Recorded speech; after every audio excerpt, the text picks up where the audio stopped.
ये थूका ताकी का क्या खेल है? क्यों नहीं बंद करते हो? ऐसे चलेगा? गजब बात है। ये अजब टशन है, बोले थूकेंगे। अरे अपने घर में थूको यार, बाहर क्यों से थूकोगे?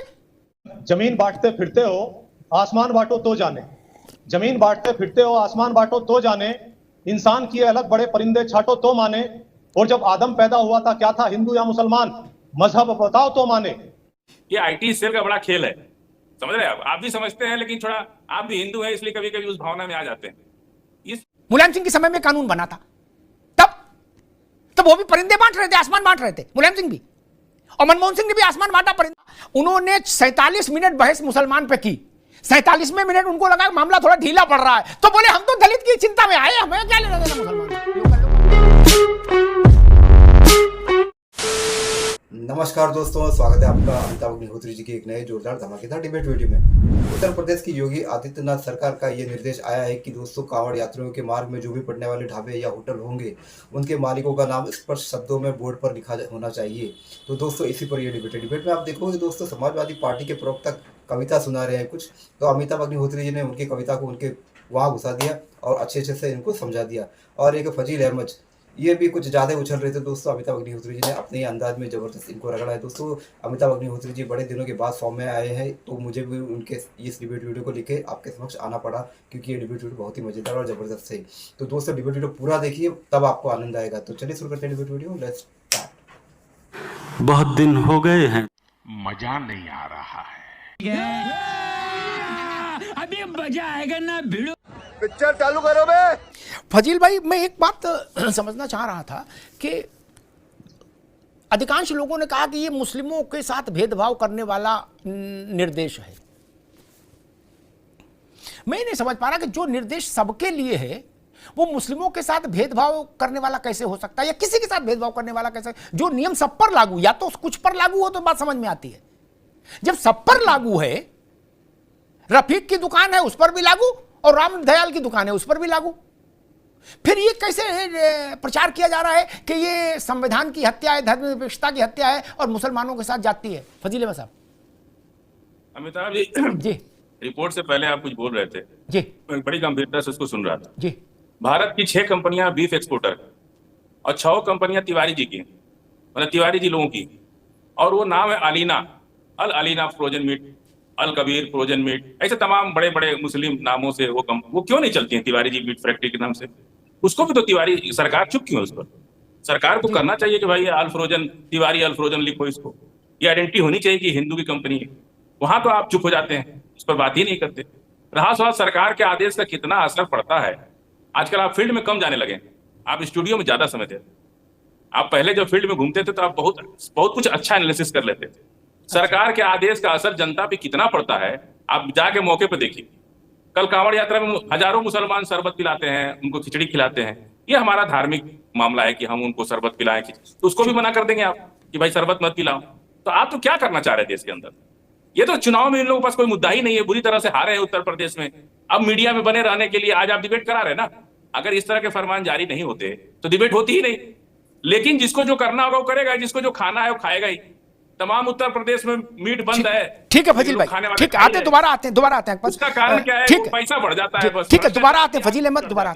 फिर हंगामा क्यों मचा है? जब जिसको खाना है वो खाएगा, फिर काहे को तकलीफ है? फिर बवाल क्यों है? जब इतनी सरल बात है, और अल फरीजा अल फ्रोजन जो भी नाम है उसका मुद्दा भी उठाओ भैया, क्यों नहीं उठना चाहिए? बिल्कुल उठना चाहिए, उनके यहां भी ये लिखा होना चाहिए। और एक बात फजील अहमद ने गलत कह दी तथ्यात्मक तौर पर, वो दुरुस्त करना जरूरी है, कई बार हो जाता है जल्दबाजी में। भारत का कानून और उत्तर प्रदेश सरकार का खाद्य सुरक्षा मानक कानून, ये दोनों कानून ये नहीं कहते कि दुकान का नाम क्या रखो रावत साहब, दुकान का नाम आपकी मर्जी चाहे रखो, क्या ये रोक कोई सरकार नहीं लगा सकती। फजील अहमद ने थोड़ा सा उसको ट्विस्ट कर दिया जानबूझ के, है ना? नहीं आप अरे रुको भाई, अभी नहीं, अभी रुक जाइए। इन्होंने जानबूझ के ट्विस्ट कर दिया। कानून सिर्फ इतना कहता है मालिक का या कब्जेदार का नाम मुख्य स्थल पर प्रदर्शित होगा, बात खत्म।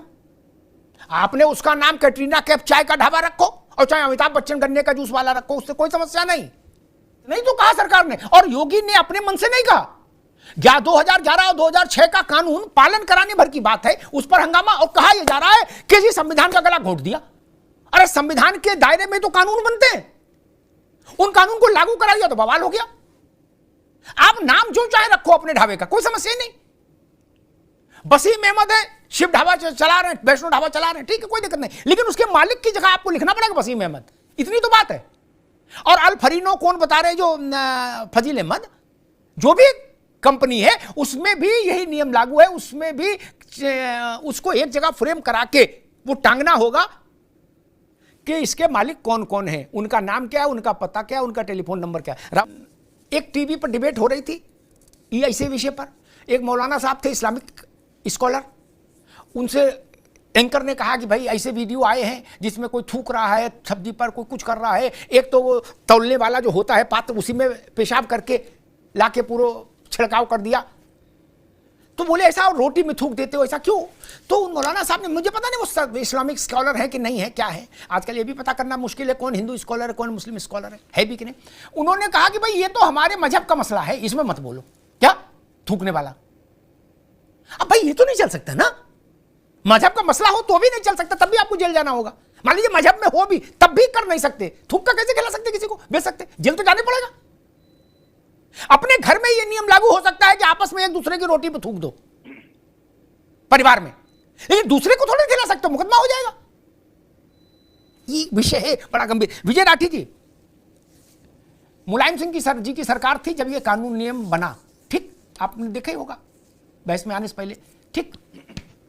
मनमोहन सिंह जी की सरकार 2011 में इस पर केंद्र ने एक कानून बनाया, ढाबा हो, फैक्ट्री हो, वाहन हो, प्राइवेट कॉमर्शियल वाहन हो, उन सब पर नाम पता ओनर का, ऑक्यूपेंट जो ऑक्यूपाई किए उस वक्त अगर ओनर नहीं है, फैक्ट्री एक्ट में ये व्यवस्था है, मालिक और अभी कब्जेदार कौन, नाम पता टेलीफोन सब। फिर ये संविधान विरोधी, देश विरोधी, समाज विरोधी, मुस्लिम विरोधी कैसे हो गया विजय भाई? देखिए अमिताभ जी, जी, पहले तो सबसे पहले सब लोगों को मेरा नमस्कार जी। मैं नमस्कार कुछ भैया। पंक्तियों से अपनी बात शुरू करूंगा जी।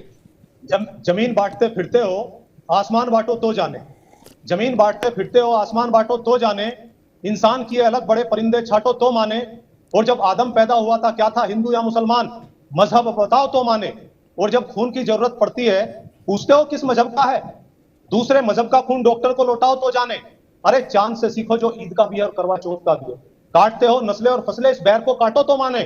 जी, मैं आपसे एक चीज बता दूं अमिताभ जी, जो नियम आपने बनाया ये नियम है, लेकिन आपने ये नहीं सोचा कि ये किस परिप्रेक्ष्य में लागू किया गया। मैं मेरे परिवार से कावड़ यात्रा अब से नहीं सालों से ला रहे हैं, मैं मुजफ्फरनगर लोकसभा और सरदना विधानसभा का बासिंदा हूं, हमारे शिविर भी लगते हैं। विजय राठी, इसमें रोक कहां है भाई? इसमें नाम ही तो लिखना है, किसी को धंधा करने से रोका है क्या? इतने सालों से कावड़ यात्रा चल रही है, क्या आज तक ऐसा जरूरत पड़ी या विवाद हुआ? नहीं हुआ कभी।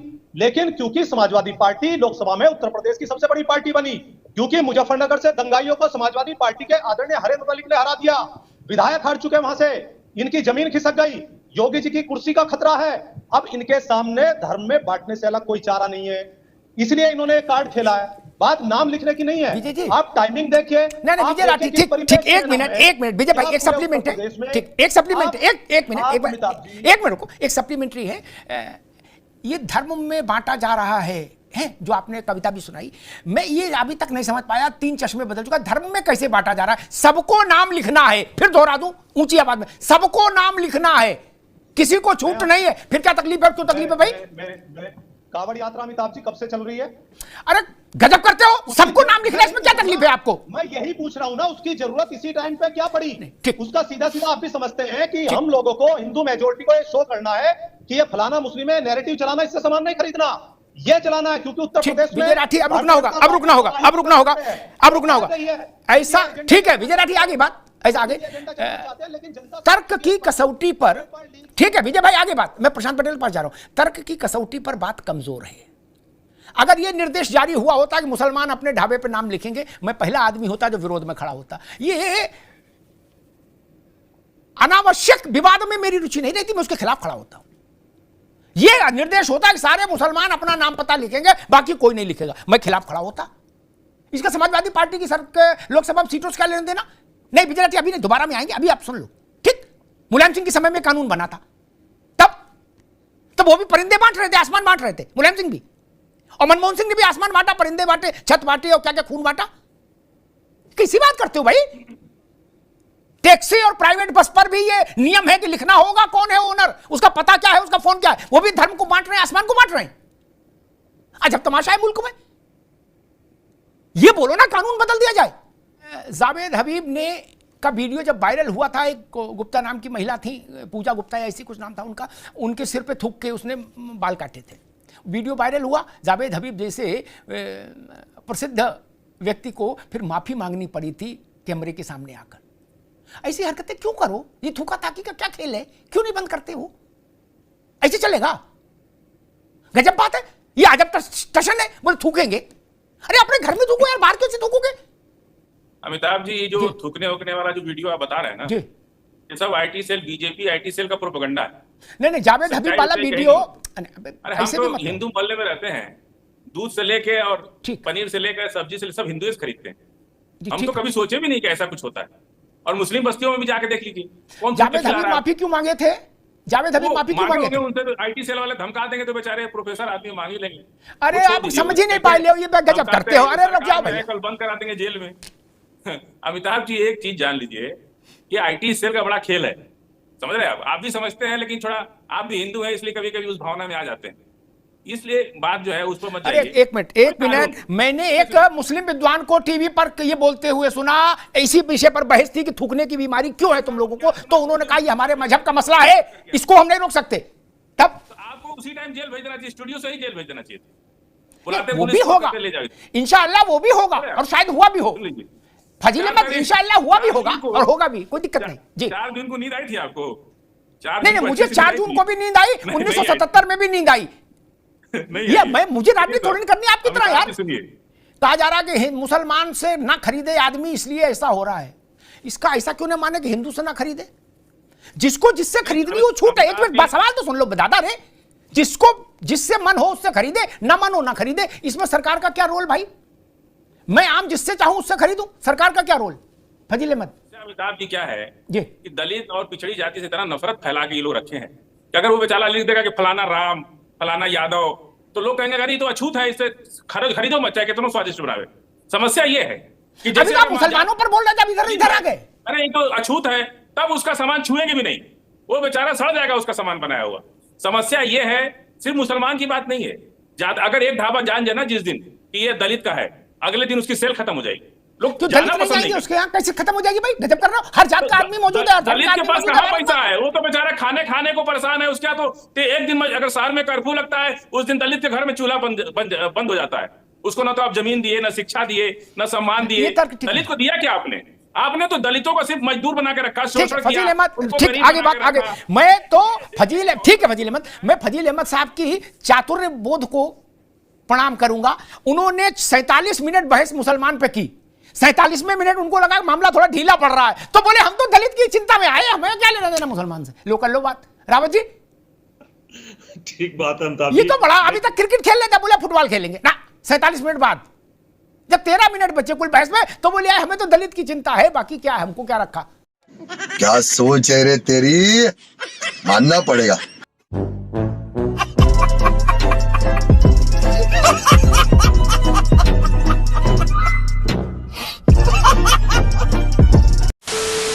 तो दोस्तों डिबेट हो गई खत्म, वीडियो हो गई पूरी। उम्मीद करता हूँ दोस्तों अमिताभ अग्निहोत्री जी की ये डिबेट वीडियो आपको पसंद आई होगी।